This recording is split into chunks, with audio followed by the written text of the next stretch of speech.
Hello, my name is IfXY Sontov, and I am actually the designer of a game called Sly. I'm going to show you the gameplay today. The previous video that I recorded was actually the different cards that are in Sly. In this video, I'm going to show you the setup and the gameplay. So this is Sly. Again, he's our supposed hero. I guess you can call him an anti-hero because he's a thief. If you look at the board that we've set up, the brick cards, which are the red cards with the bricks, and the stage cards are actually set up in an alternating sequence to the edge of the board. Now, toward the top is this other sequence, and that actually is considered the conveyor sequence, which is going to affect the swap action. And then further over are the placeholder cards, and those placeholder cards will be put into this sequence as he collects the diamonds. Okay? So the first thing we want to choose, we want to choose a good position to start Jack. And so here's what we're going to do. We're actually going to start on here. And what we're going to do is we're going to move him one space to the right. And that will actually bring him all the way to the cross to the other side of the board. And there he is. And we're going to look at the sleight action, which is he's going to reveal a card. And since he's on a diamond, we're actually going to reveal the diamond that he is on in hopes that he will find a diamond there. He did not.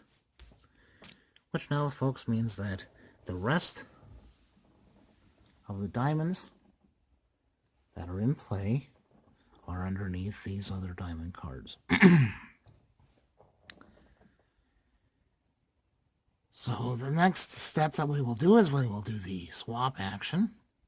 Now I want you to notice the 6, 4, and 3 are the cards that will be swapped. The 6 is guaranteed to be swapped. The 3, on the other hand, will not be swapped because it is locked. So the only 2 that can really be swapped at this point is the 6 and the 4. If you come down here, you'll notice the 4 and the 6, and so we're going to swap those in place.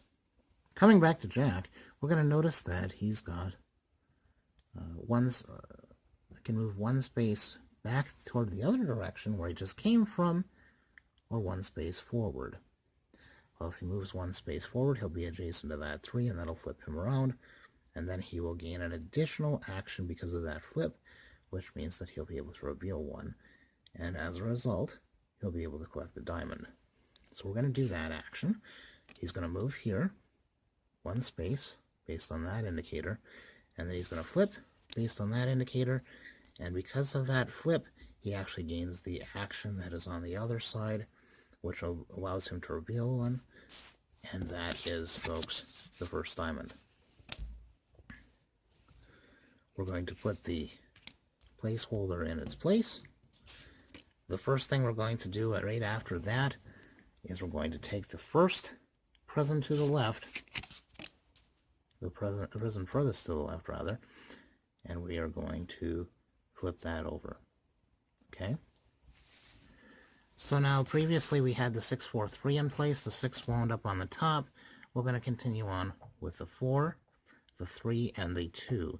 Now again, the 3 is actually locked, which means the 4 and the 2 are going to be swapped. And you'll notice the 4 is there, and the 2 is there.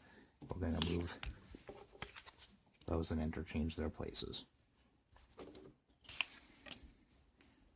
Okay? So folks, now that Jack is facing this card, he will have a choice of moving one space this direction, or one space in the opposite direction. And what we're actually going to do is we're going to do that movement one space back, which will place him adjacent to that 3 again, facing that 3, and so he flips back the other way. And then the second ability that follows that is that he will swap 2 cards. So what he's actually going to do is he is going to swap that prison down to the end and move a jewel closer to himself. Okay? So moving up to the top, the 4 was the previous card that was swapped. Now we've got the 3, the 2, and the 5. We know the 3 can't be swapped, so that means the 2 and the 5, excuse me folks, the 2 and the 5 are going to be swapped. So the 2 is here, the 5 is here, and we're going to swap those two.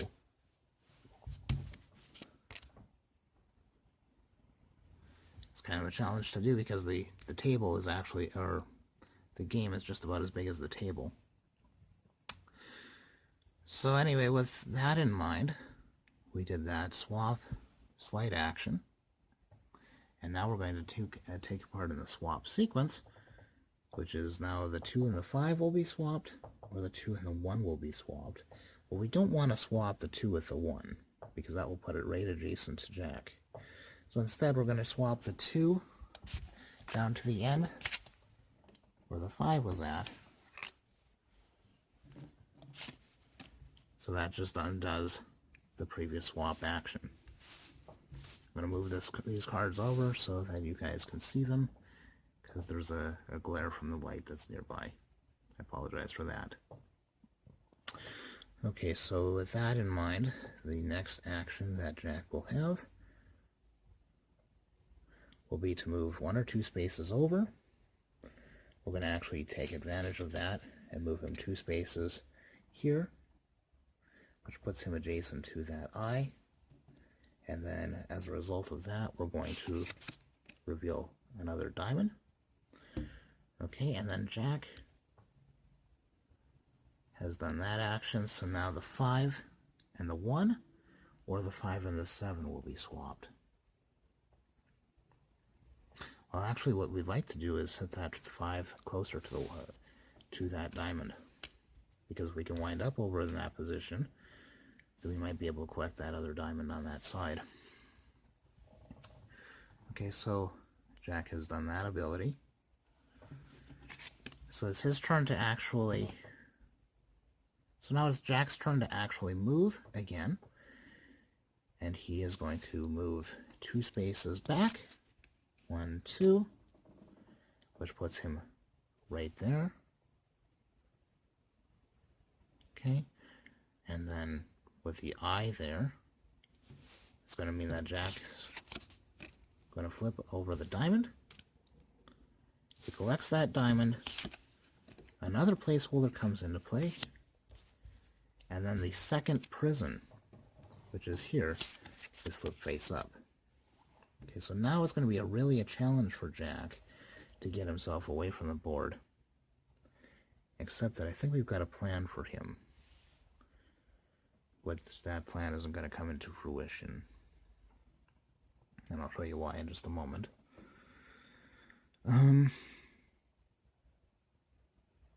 So both of the prisons are up. I wanted to just double check that there wasn't anything that was locked. Actually, that 6 is supposed to have been in the locked position. Okay. So now what we're going to do is I'm going to quickly reset out the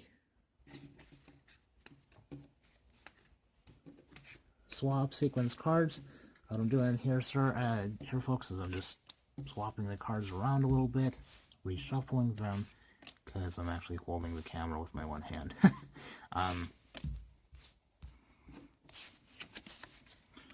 So we've got a 1, 7, 2, 5, 4, 3, 6. That's our next conveyor sequence. Okay. So right at the moment, the 1 and the 7 are down at this end. The 1 and the 2 is on the other side. Well, actually what we're going to do is we're going to take the 1 and the 7, we're going to swap those out. And now the 1 is going to get locked. So we'll slide that up. Now we'll come over to Jack, excuse me. And he's either going to move 1 space behind him or 1 space in front of him. He's actually going to move 1 space in front of him. He's going to collect that 3rd diamond, which takes and puts that last placeholder in play. And now the 7 and the 2, or the 7 and the 5 will swap places. And what we want to do is we're going to take that 5 and swap it with the 7. Because we're going to try, folks, and get out the other direction. Okay? So what we're going to do now, his first action, he's going to move 1 space here. That's going to result in a swap action, which is actually going to move him while he's on it and replace him on the end. Okay. Then we come back up to the top, the 2, 5, 4, and we're going to swap. Yeah, we'll swap the 5, the 2 with the 4. Thankfully, if we'd had to swap the 2 with the 5, it would have been a game over for Jack. But now we can swap the 2 and the 4. And now Jack can move 1 space off of the board and win the game. So that was a playthrough of Sly. I hope that's a little clearer on how to play the game. We've seen the swap sequence. We've seen the different playthrough, how the different cards affect his actions. I think that's a pretty fair playthrough. So if you have any questions, of course, post them on this page. Thank you very much.